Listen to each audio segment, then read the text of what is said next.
Good morning.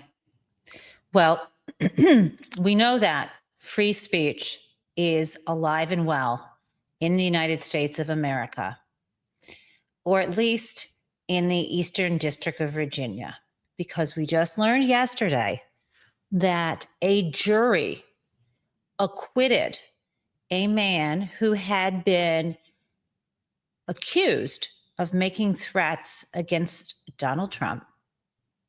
So he had been making threats on social media, on Twitter, and on Blue Sky. No, sorry. They called them threats. He had been saying things where indicating that he wanted Donald Trump to be killed.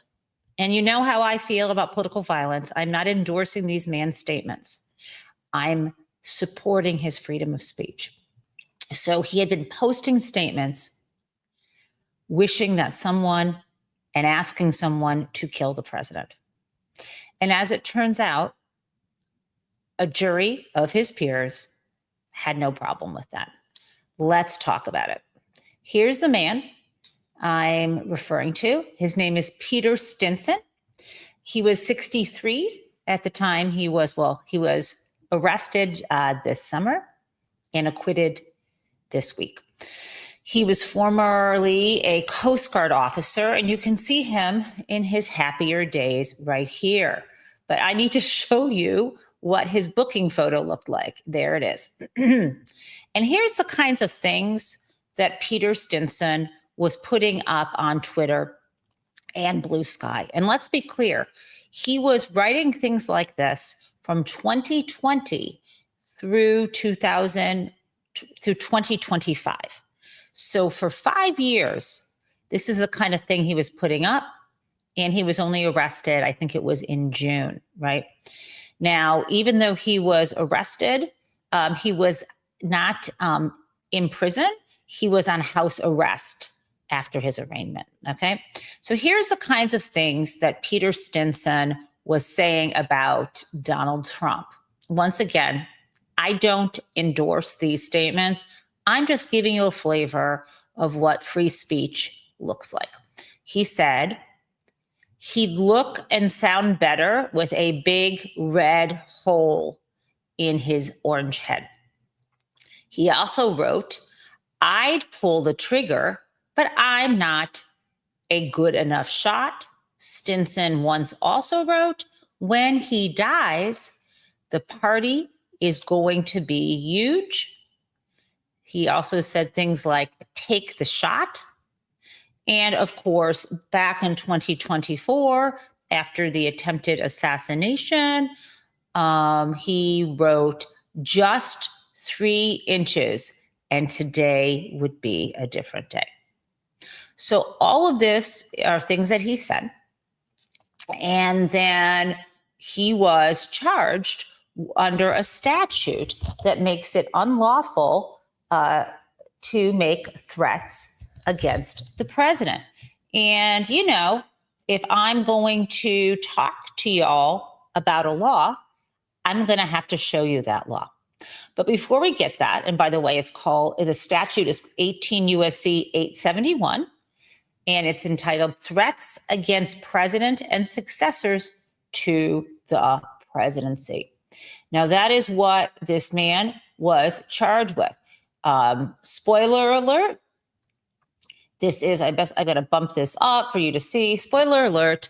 This is what the judge filed yesterday, and it says judgment of acquittal in accordance, let me just pump this up for myself, in accordance with the not guilty verdict rendered by a jury on October 28, 2025, as to count 1 of the indictment. And it is hereby ordered that defendant is acquitted, discharged, and any bond exonerated as to count 1 of the indictment. And in case you're asking, yes, that was the count. So again, Peter Stinson, age 63, these are the kinds of things that he said. Now, I'd like to share with you some news reporting on the verdict. Fox News. I think you would like to hear what those folks had to say. And then I'm going to return to why he was successful. Let me just say one more thing. It was a 2-week trial against this man 2 weeks. And the jury went out to deliberate. It only took them 2 hours to acquit him. 2 hours. That's how good his lawyers are. That's how strong our First Amendment is. Maybe that's how much people don't like Donald Trump. I don't know. And also, that's how bad of a lawyer Lindsay Halligan, who is the acting, well, she claims she's the U.S. Attorney for the Eastern District of Virginia, wrongfully appointed. That's what a terrible lawyer she is. Okay, so let me share with you what the folks over on Fox News had to say about this. Let's go ahead and federal jury in Alexandria acquitting a man charged with threatening President Trump. And tonight, that man reacts to the verdict with our Shamari Stone. The jury unanimously acquitted Peter Stinson after a 2-day trial that only took them around 2 hours to come back with a verdict. Now, legal scholars were watching this case nationwide because they say it was a battle over the First Amendment right to free speech. The 63-year-old was arrested last June after he made comments wishing for President Trump's death. Investigators say Peter Stinson used X and Blue Sky to encourage violence against the president. Here are some of his alleged postings dating back to 2020 when he allegedly wrote on Twitter, "I'd pull the trigger, but I'm not good enough shot." In January 2021 on Twitter, "Let's just shoot the orange and put him out of his misery." This past February on X, "Sure. This is war. Sides will be drawn. Antifa always wins in the end. Violence is inherently necessary." But the judge told prosecutors he had concerns about the adequacy of the case. You're now going to hear exclusively from Peter Stinson. What's your reaction to this verdict, and how do you feel? I'm thrilled. I'm absolutely thrilled that the jury acquitted me and found me not guilty of soliciting for the murder of the president. And I'm very thankful for my attorneys from the Federal Defender's Office. I've looked at some of the comments that were posted on social media. I mean, they're violent, and one could argue they are threatening the president. Do you have any regrets for posting this stuff? As our expert said, I did a lot of posting. Yeah, I posted a lot of stuff. Do I regret it? No, I don't think so. Now, Stinson, who is a longtime Coast Guard and FEMA instructor, says he will continue to protest against President Trump's presidency. Here near Union Station, I'm Shamari Stone. Wow. I only laughed because they bleeped out the word shit for shit posting. Okay. So, not all heroes wear capes, right?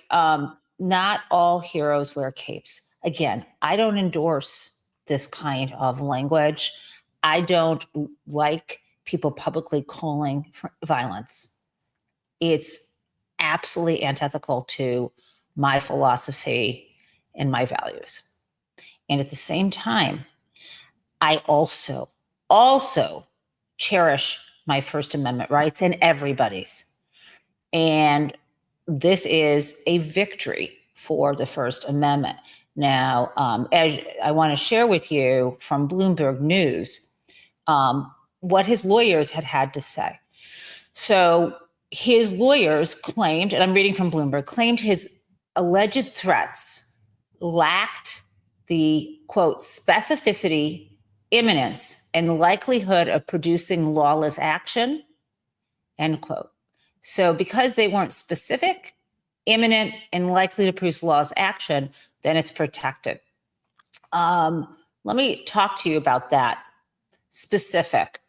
He wasn't talking about, this is a date and this is the kind of firearm you should carry. And it wasn't specific in that way. It wasn't imminent. I mean, obviously they didn't think it was imminent because he was doing this for 5 years, right? It wasn't, I'm in my car right now with a weapon or what have you. Also, that last part about likelihood of producing lawless action, this would be a situation where he actually had gone out and called people that he knew who were, quote unquote, better shots than him and tried to solicit them to harm the president. Now, what else on here? His lawyer said that the horrific assassination of political organizer Charlie Kirk constitutes the most recent evidence of the increasing threat of politically motivated violence in this country. This is what his lawyer said in the motion to dismiss. But they also wrote, but the prevalence of such violent acts does not alter the scope of the First Amendment's protection of speech. And they said, nor did a matter of law, this constitute a serious or concrete proposal for any other person to assassinate the president. So just to be clear, I promised you I'd show you the statute that they charged him under. And here that is. It's 18 U.S.C. 871, threats against president and successors to the presidency. And the second part tells you the definitions of president-elect and vice president-elect. So all we need to look at is the first part. And it says, whoever knowingly and willfully deposits for conveyance in the mail or for delivery from any post office or by any letter carrier and letter, paper, writing, print, missive, or document containing any threat to take the life of, to kidnap, or to inflict bodily harm upon the President of the United States, the President-elect, the Vice President, or other officer next in the order of succession to the office of President of the United States, or the Vice President-elect, or knowingly and willfully otherwise makes any such threat against the President and those other people, shall be fined under this title or imprisoned not more than 5 years, or both. Okay, and so based on that statute, they were arguing that these were threats and that these were solicitations for the assassination of the president. Not so, my friends. Okay, so once again, if you've just joined the show, I condemn violence of all types, whether it is political violence or otherwise, just like I condemn the fact that we are, as a country, or that Pete Hegseth and Donald Trump are ordering the murder of people in boats in the Atlantic and the Pacific because they feel like it and they have no legal authority. I'm against it. Okay. And I'm also a huge proponent of the First Amendment. And part of my First Amendment rights is to say, I think it was really stupid and dangerous for this man to say that. And at the same time, it's not illegal. And I just want to point out, 2-week trial, and it took the jury just 2 hours to come back with a unanimous verdict of acquittal. Unanimous. Okay, guys. So there's a lot going on in our legal world right now. And also, this is the sort of law-money intersection. It's hard to know where to begin. But the place I think to begin from here is to talk about Greg Bovino. You might remember yesterday how I, on this show, was crowing that I was thrilled that this guy, Greg Bovino, was going to, as I put it, have to. I was very excited that this man was going to have to show up in federal court every day at 6. I think they pushed it to 5:30. And I'll explain how I know that in a moment. That, he had this hearing on Tuesday, right? And the judge said, I need to see you back here at 6, essentially, every day this week. And they negotiated it, I guess, outside the scope of this to 5:30. At any rate, I want to see you every day. She said, why don't you have a body cam? I was saying to you, this is fantastic because this is going to be him having to, this is the commander of Customs and Border Protection having to show up in this judge's courtroom. And, that seemed like a fantastic situation. But the problem, my friends, is that happened on Tuesday.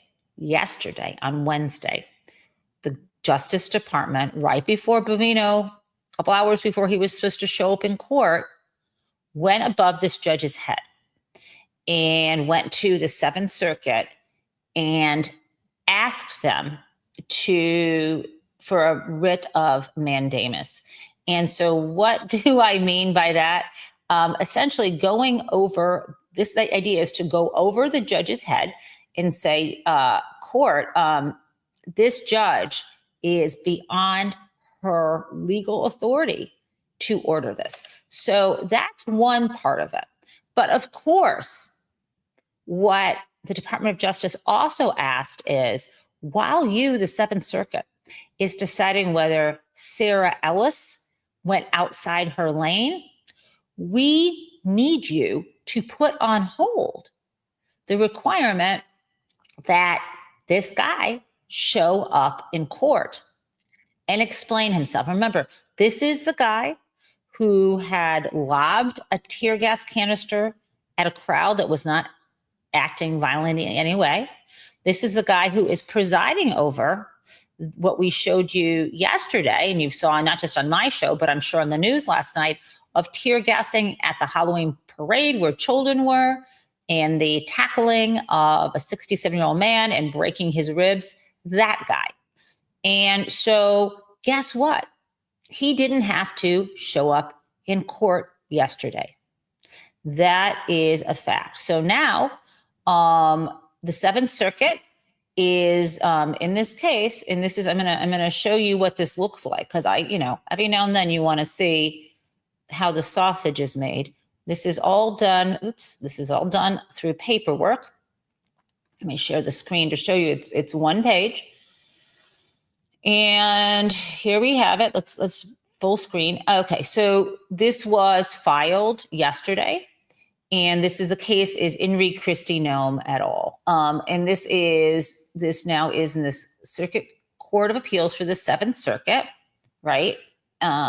Because this is presiding over where this judge is in Illinois. And it says, the following are before the court. Petition for a writ of mandamus filed on October 29, 2025 by counsel for the petitioners. And secondly, an emergency motion for a stay pending a ruling on this writ.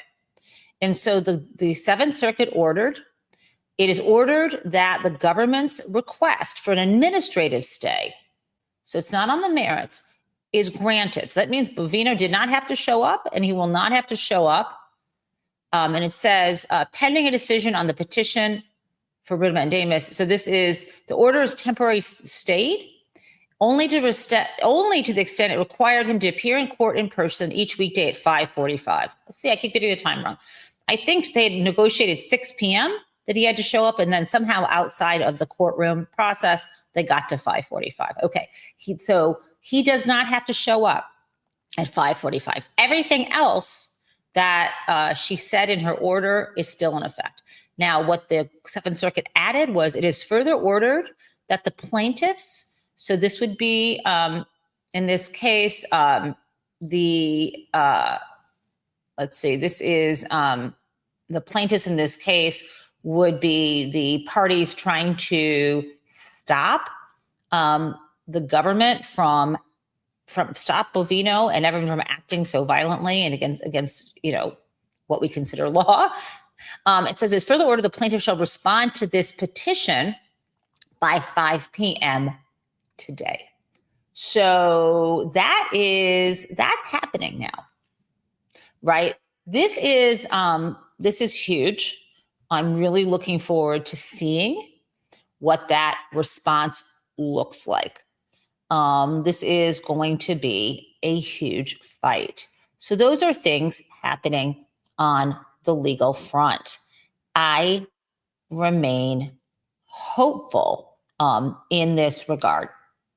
Now, other legal action that is happening would be, we are seeing the Republicans in the U.S. Senate start to get upset about Donald Trump usurping their authority. So we have seen votes pass in the Senate by a simple majority. That's all that they need for this to say that they don't approve of Donald Trump's imposing tariffs, for example, on Canada. Now, it's nice and charming that there were a few, I think it was 4 Republicans in the Senate willing to sign on to that. Like, that's a big deal. Except the problem is this is dead on arrival in the House of Representatives. And so that's really where we are. We're seeing some of that. What I also, and so this was, so the vote here was 50-46 to overturn Donald Trump's tariffs on Canada. And the 4 Republicans who joined the Democratic caucus were Mitch McConnell, Susan Collins, Lisa Murkowski, and Rand Paul. Okay. So those are the big things happening on the legal front. I think now I'm going to have to turn to something that I've not really wanted to talk about because it's flippin' disturbing. This is Donald Trump stepping on his own dick. I cannot say anything other than that. On his way, on the airplane, on his way to Korea, where he was going to meet, and he did meet with Xi Jinping, the President Xi of China. Supposedly, the purpose of this meeting was trying to deal with this, trade war, this tariff war we're engaged in, and also to secure more rare earth minerals from China, right? This was the goal. But on the flippin' airplane, Donald Trump puts out an batshit crazy and utterly alarming True Social post full of lies, but also, Jesus Christ, really concerning. And this is, I want to show this to you because, oh boy. Okay, I got to show you the student context. So this is Tom Nichols screenshotted the True Social post and put it up on Blue Sky. Here's what Tom said. And of course, Tom Nichols used to work at the Navy War College. He's a Russia expert and I think a Jeopardy winner. Tom said, and a nice man in real life. Tom said, none of this is correct. Good thing we have a steady hand on nuclear. That last piece is mocking Donald Trump for referring to our nuclear arsenal and so on and as nuclear. Okay, here's what Donald Trump wrote.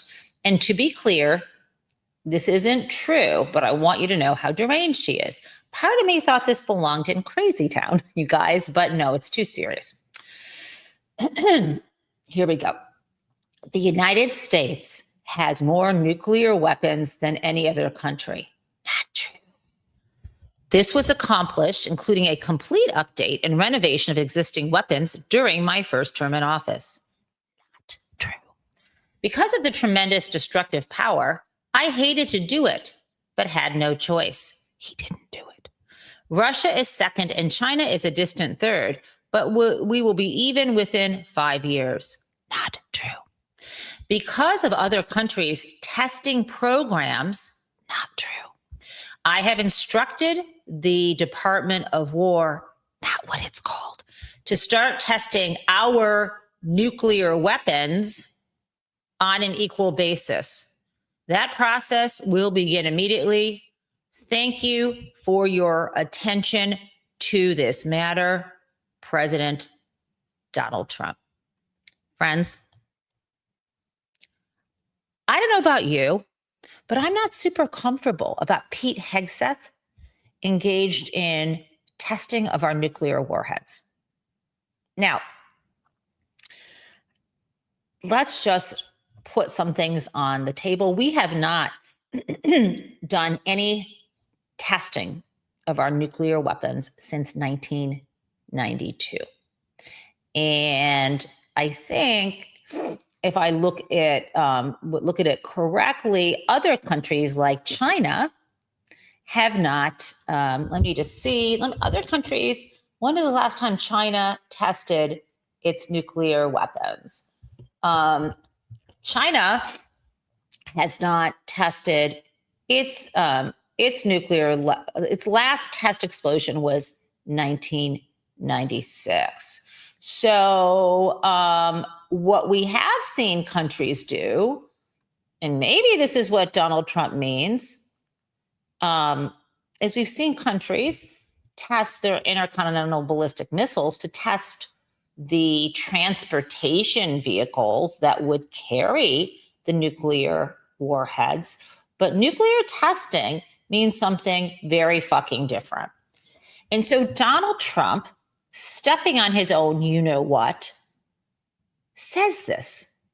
And then he gets off the plane to meet Xi Jinping. And you should see Xi's body language at their first encounter. He is not, he's looking away from Donald. He is kind of body leaning away. I'm going to show you this. And Donald Trump is yammering, and Xi is saying nothing. A power move, and we look like idiots. And this is the man representing us. And this is a man who believes that he is dying imminently, and he has in his control the nuclear weapons. And I just fucking don't trust him. Is he the kind of guy who's like, well, if I'm going to die, so is everybody else? I mean, I don't want to be that way, but guys, what the hell are we doing? I mean, we should be in the streets demanding his impeachment. He's a fucking lunatic. Okay, let me show you. I want to share with you some of these scenes from his meeting in China. I think I have those. Actually, you know what? Just trust me. Just trust me. It just was utterly embarrassing. And not only that, he was saying the meeting might last 4 hours. The meeting, again, on the sort of neutral territory in Korea lasted 90 minutes. And after the meeting, there's one scene, because I watched this, where, Marco Rubio's got his headset on while Xi is speaking, because I don't think any of them are fluent or close to knowledgeable in Mandarin. So when you put your headset on, or you put earbuds in your ears, that's so the translator can tell you what is being said. Donald Trump, maybe he has bad hearing, or maybe everything's always for show, but he was at the table with nothing on his ears, just nodding and smiling as President Xi spoke. After the meeting, thank you so much, Mark Petrie. After the meeting, Donald Trump is claiming that he negotiated something to cut one of the latest tariff or import tax on China's goods in half. So like moving the whole overall tariff from 57 to 47, because this was one chunk of it, through a 1-year extension. But there's some indication that might have happened before. He's also claiming that China is loosening up on rare earth minerals. We'll never really know what really was said there, because the Chinese readout so far is pretty silent on that. And maybe that is just their style. Now, I want to move over into what a racist country we have become. I know that, yes, I'm not ignoring the long history, 400 years of chattel slavery. I'm not ignoring Jim Crow. I'm not ignoring structural racism. What I'm saying is we are going backwards. People who are racists and anti-Semites and Islamophobes are crawling out from under the rocks and have moved into the White House. And also, one of them, Andrew Cuomo, is trying to be mayor of New York. So I want to share with you something hateful that he said on live television. This was on with Maria Bartiromo, and when he was asked something pretty racist about Zohran Mamdani, his opponent in next Tuesday's mayoral election. Of course, early voting has started there. Okay, let me share that with you. Here we go. Let me pause this, go back, and let's play it. Related illness. So he is. I'm sorry, I've got to give you the context. Maria Bartiromo, host from Fox News, asked Andrew Cuomo whether Zohran Mamdani would, quote unquote, change the look of New York and have Muslim women, quote, completely covered up. Okay, so this is what she asked. Offensive in so many ways, but let's play it. Related illness. So he is totally out of sync with New Yorkers, and more New Yorkers are realizing that. Well, this is very important because next year will be 25 years since 9/11, I believe. And if he's the mayor, how is he going to treat all of those people who are still in mourning? Oh my God! From losing their God. lives, 3,000 people. I mean, all of the first responders that we lost on 9/11. I was there at the New York Stock Exchange. I guess I'm wondering if you're expecting New York to look more like London. You go to London right now, and it is largely Muslim. Women are completely covered up.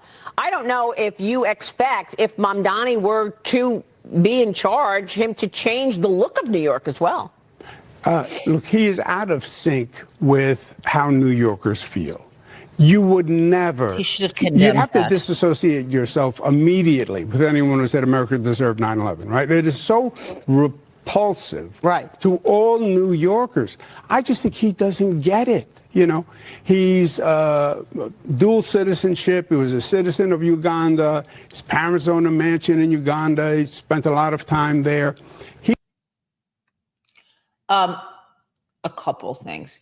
A mansion in Uganda.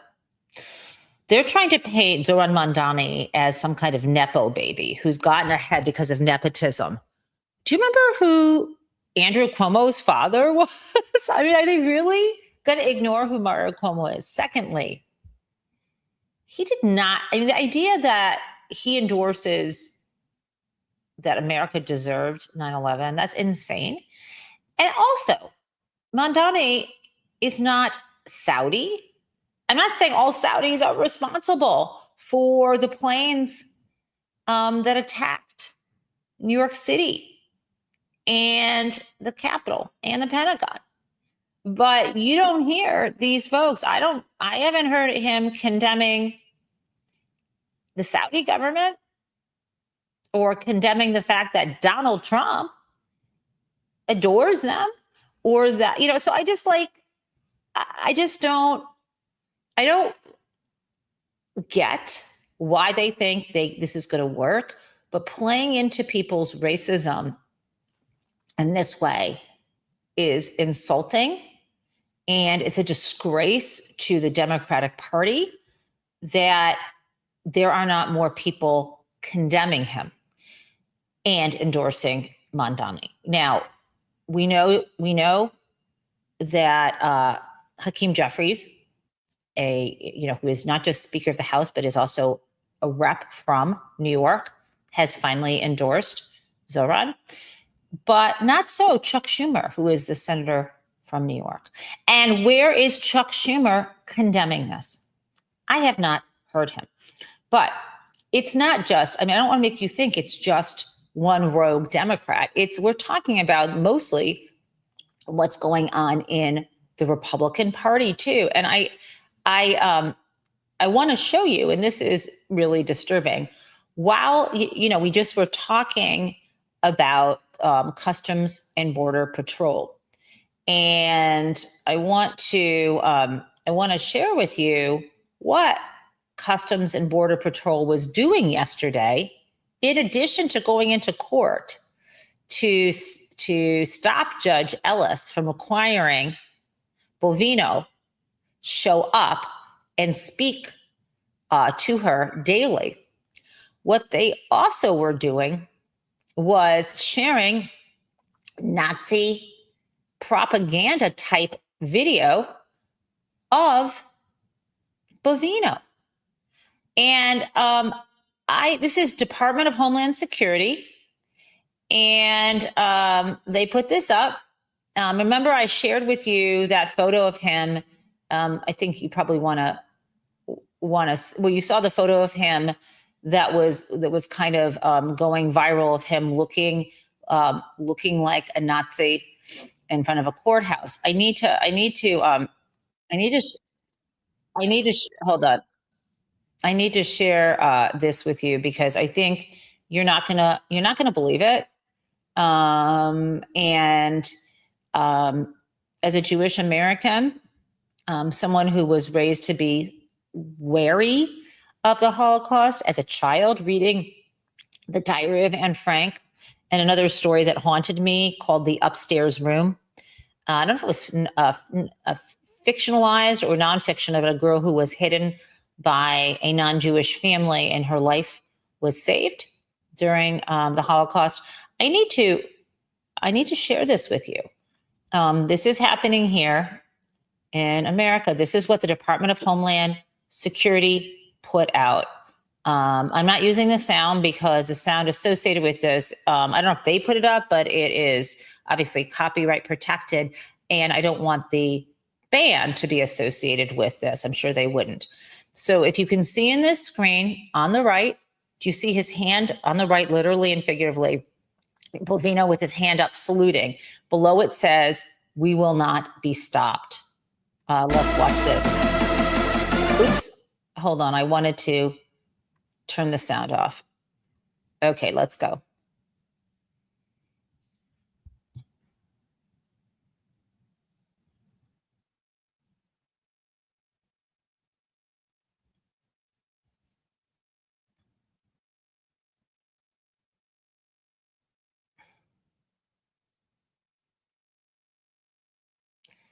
So,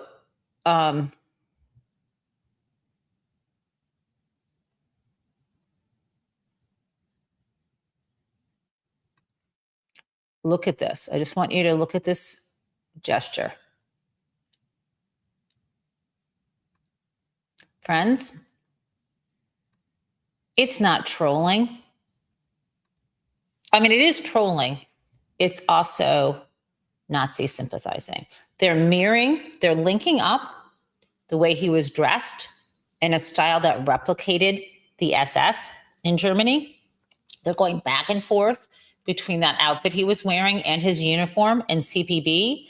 They have him supposedly with hand gestures directing something with a Nazi salute. And when the DHS was asked about that, there was a reporter who wondered what that was. And I think the response was basically what? Like the directing traffic or something, to try to absolutely diminish that. Okay, now I got some good news. I don't think I can just pile this on in this way. The Democrats are doing, I think, a great job of holding the line.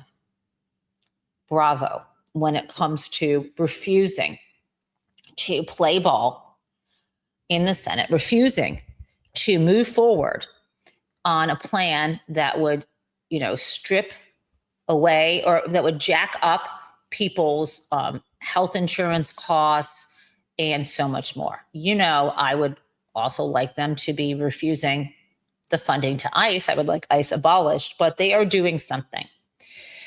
And John Thune, Senate Majority Leader, had a hissy fit in the Senate because he's blaming Democrats. He's saying, you're crying about things like healthcare premiums going up and being no money for food stamps for SNAP, which of course has nothing to do with the budget shutdown, we know. But he's like, you're crying about this and you say you care about people, but it's your fault. Because if you had, especially about SNAP, like if you had voted to approve what we wanted to jam down your throats, then people would have their SNAP money. And the thing is, fuck him, because the reality is, and there has been a senator, Republican senator saying this, Thune knows damn well he doesn't need a single vote from the Democrats. Yes, currently, the way this is structured is he needs 60 votes in order for this particular kind of thing. It's a funding bill and it's not reconciliation, it's an appropriations, this continuing resolution to actually appropriate the funds to be spent in accordance with the budget that was passed this summer. Now, he knows damn well that he could change the rules in the Senate so that you just need 51 votes. And he has those votes.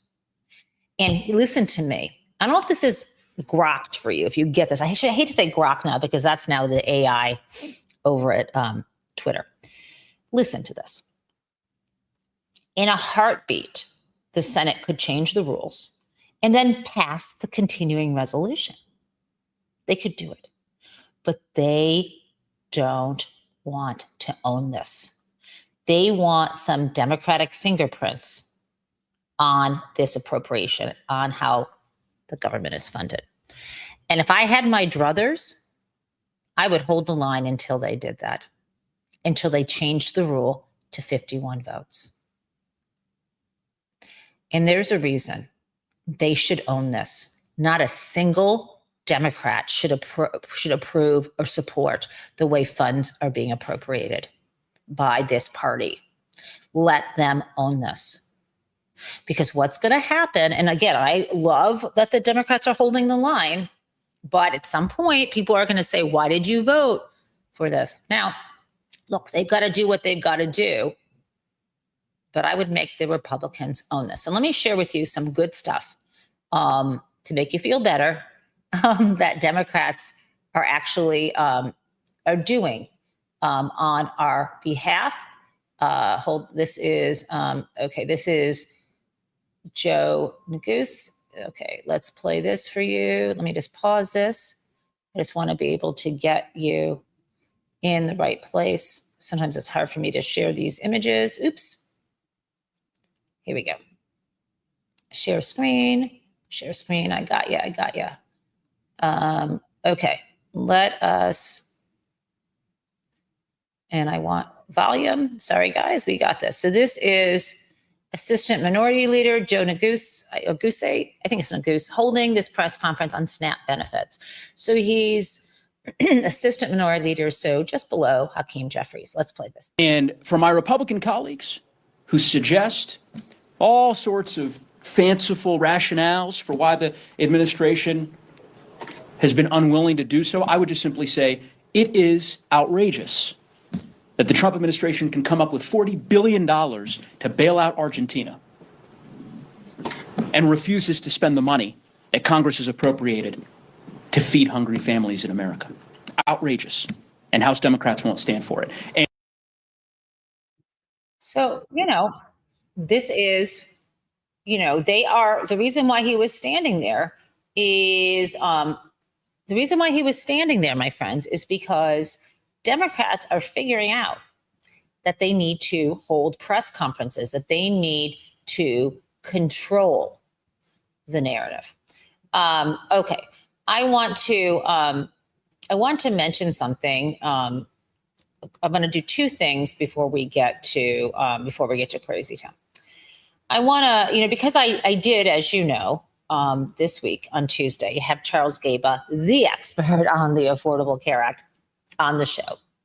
And we talked about premium hikes, about the subsidy disappearing, people finding out, what they're going to be paying, whether it's employer-funded health insurance, or people are seeing some spikes as well, or it's going into the marketplace. And what's really good is I'm seeing people like Senator Elizabeth Warren, I'm seeing Mayor Pete Buttigieg inviting people to post on their Blue Sky feed. What are you experiencing? And people are starting to put up their own videos of what they are seeing. Now, I'm going to share with you something that I saw. There's a aggregator called the Tennessee Holler who is pretty good at finding things online and sharing them. So I'm going to share this one with you today about a retired couple who one is a teacher and one is a union carpenter. That's what they did before.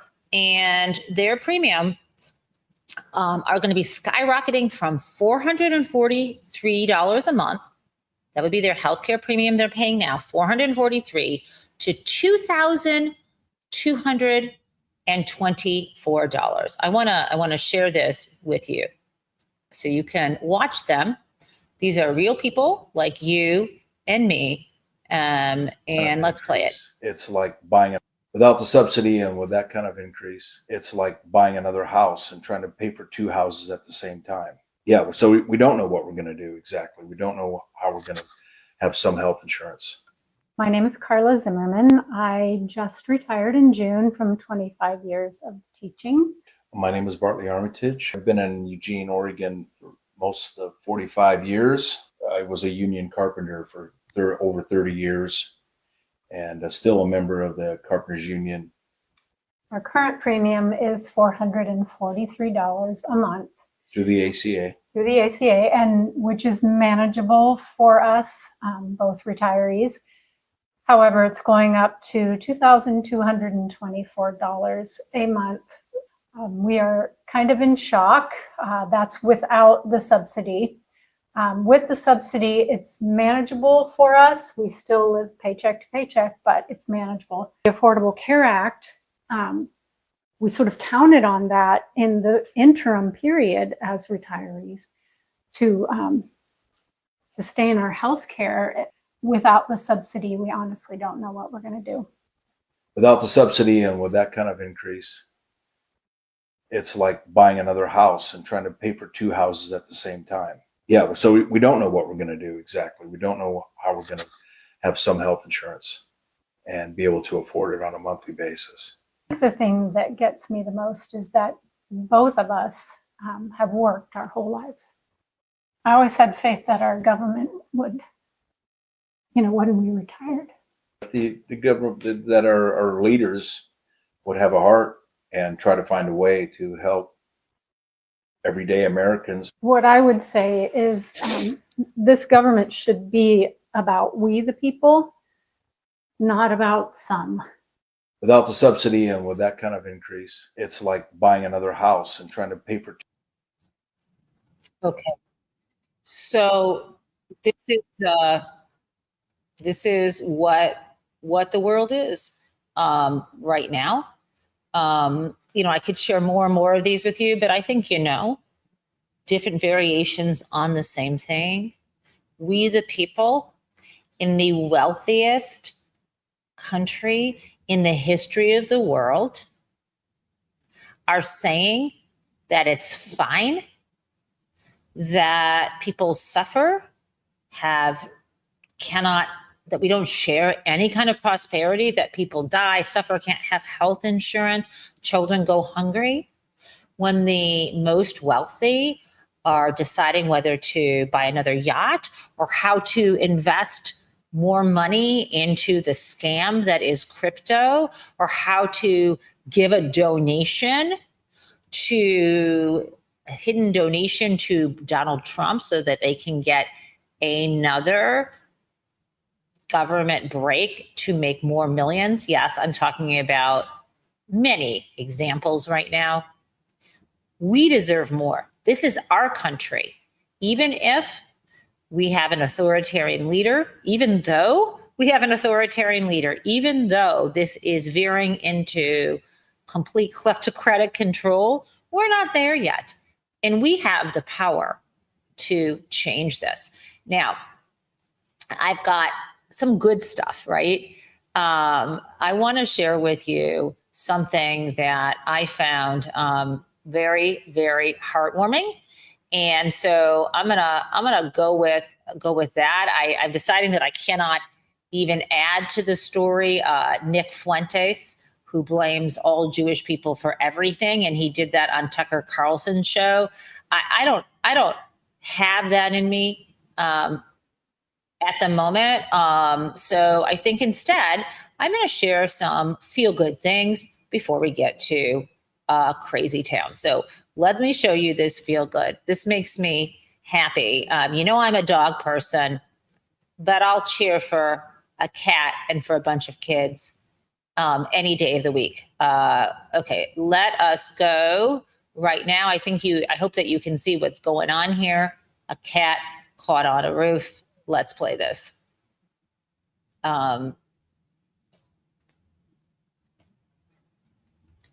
They've set up, I should back out of this. It looks like they've set up a bench. This is maybe the older sibling has a bench that they're leaning up against the edge of this roof to try to guide the cat down. And yes, it has landed in the bucket. I just have to, I want to go back to that and show you again, because watching the little kid holding the bucket, clap his hands and dance, watch this.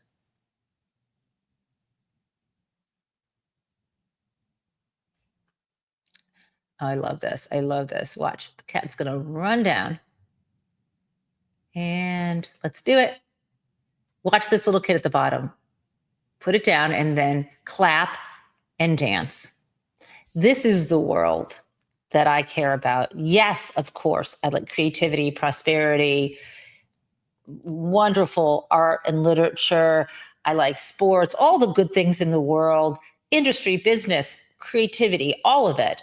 I'm for markets, but at the heart of it, in our lives, the things that we carry in our hearts are moments like that. That kind of creativity, solidarity, helping others is what matters. Okay, that's part of what I want to share with you.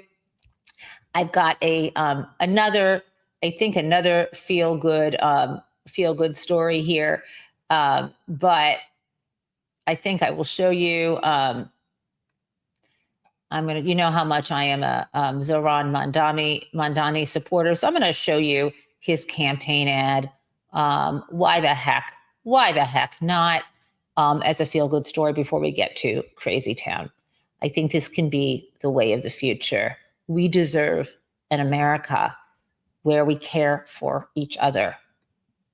I think many more of us care for each other than want to crush other people and dominate them for their own self-aggrandizement because they have no soul and so much insecurity. Let's share this. Here is our Mamdani ad. Let's go. Oops, sorry guys. I don't want to silence this. Okie doke.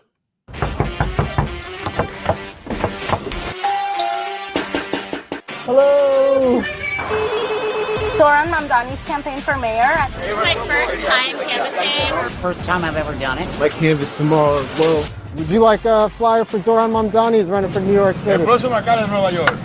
I've come to talk to you about Zohran Mamdani. And hello to the future. I'm going to use this to motivate my handstand right now. Thank you. So you'll knock the door, you'll say, we're here as volunteers for Zohran Mamdani's campaign. Zohran is my son. Yeah, I'm his mother. Zohran Mamdani! Door knocking wins elections, canvassing wins elections, connections, that is what wins elections. We have to have a huge governing mandate. We need some new blood in the mayor's office. It's really kind of like inspired a movement here in New York City, unlike anything I've seen in quite some time. Queremos que él camine toda la ciudad. We want you to walk the whole city and knock on all these rent-stabilized apartments. And I urge everyone to knock on doors, to let people know that the power of the vote is the power of their voice. Let's do it for Zohran.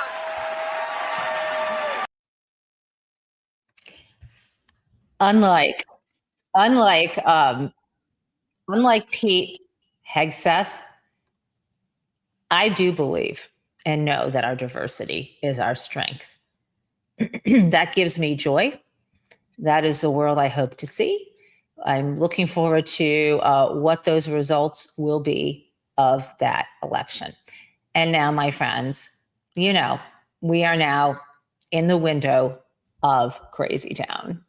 Let us hit that music.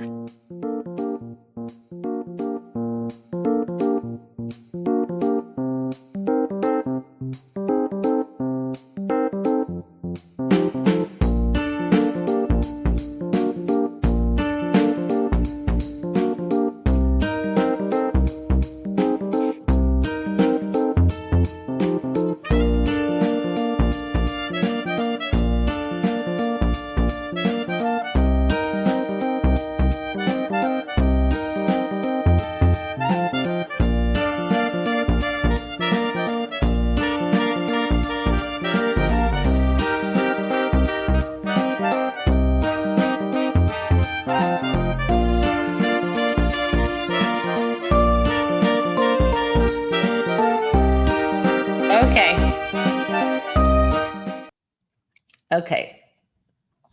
Crazy Town is in the minds of the Republican Party. Yes, my friends, Crazy Town today is the Trump administration, specifically Dr. Oz, and Robert F. Kennedy Jr. Now, I've only got one clip to show you for this, but Robert F. Kennedy Jr. the other day was trying to claim that he knew Tylenol caused autism. Now he's having to walk that back and say, well, there's not really evidence of causation, but we're looking into it. Weird, right? So what I want to share with you, though, is Dr. Oz thinking he's going to pull one over on the American people. The best thing is when they lie to your face and you can look, when they lie to your face about certain things and you have the evidence in front of you and it's about your money in your pocketbook, people pay attention. It's one thing when they lie about climate change, because then they fund junk science to convince you otherwise. It's one thing when they lie about January 6th, because even if you remember what happened there, when you have all these people on television inundating you with lies, people sometimes get confused. But no one can confuse you when you see how much money is coming out of your bank account. People don't get confused about that. They really get it. It's really concrete. So this is why I think this is Crazy Town. They think they're going to pull this over on the American people. Let's play it.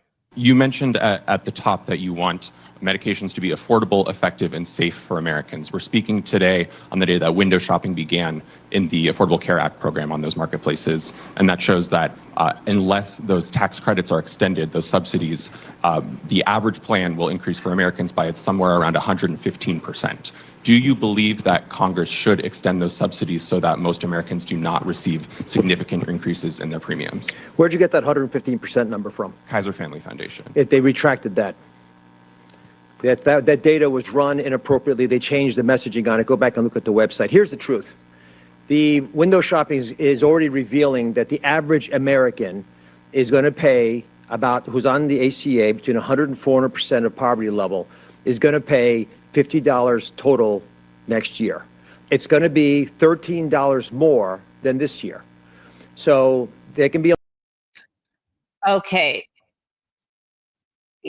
Yeah. He's claiming most Americans are going to pay $13. Okay. Wherever the fuck he got that, they're playing with numbers. Remember what Charles told us about? He said, well, the average American, that's 150% of the poverty level. Not everyone, you can make you could say, let me just do an average with you. Like the average, I don't know, what is it? How much is, let's see, Elon Musk net worth? Okay. Elon Musk is worth $499.7 billion. Let's round it up to 500 billion. Guess what the average net worth is between me and Elon Musk? The average? 250 billion. Does that make me any richer than I am? No, my friends. I mean, averages don't mean anything. Is he talking about a mathematical average? Is he talking about the median where most people are? Is he looking at hardworking Americans who have retired, like the couple we saw? It is outrageous. It's Crazy Town. And people know who is responsible. Now, one last thing. I got a little birdie in my ear that I've heard. Some people are saying, someone I know who was dealing with someone else who's close to Washington. This isn't like a fancy connection. This is a random, normal, everyday thing. There is some suspicion that one way or another, the shutdown will end before Thanksgiving. And the reason why is because, as you know, air traffic control isn't being paid. And if you've ever traveled before, during, or right around the Thanksgiving holiday, you know how crowded those airports are, how if one flight delay or one storm happens, it totally affects travel. Can you imagine how flippin' pissed off Americans will be if their flights are grounded because there aren't enough air traffic controllers? Because I got to tell you, why the hell would they show up on Thanksgiving? I mean, why wouldn't these folks just be sick? I don't know. I'm not suggesting that they walk out. I'm not opining on the legality of even doing that. I'm just saying the rumor is this is going to be figured out before Thanksgiving. And I hope to God, or I hope to justice, that it's done in such a way that this is on the Republicans, not the Democrats, because the Republican Party is not doing their number one job, which is representing the people of their states, of their areas. They're representing one man, which is Donald Trump, so they can keep their jobs. That is un-American. That's undemocratic. That is not representative democracy. That is basically monarchy practically, right? That's authoritarianism. And you already know where Donald Trump stands on all of his batshit crazy ideas, including nuclear warhead testing and supporting a Nazi wannabe in the CPB. The entire Republican Party should be focused on one thing, which is removing this dangerous, demented, idiotic, incompetent, self-serving pig from office. And if they don't do that, they are him. That is who they serve. And with that, my friends, have a lovely Thursday. I will see you bright and early tomorrow morning.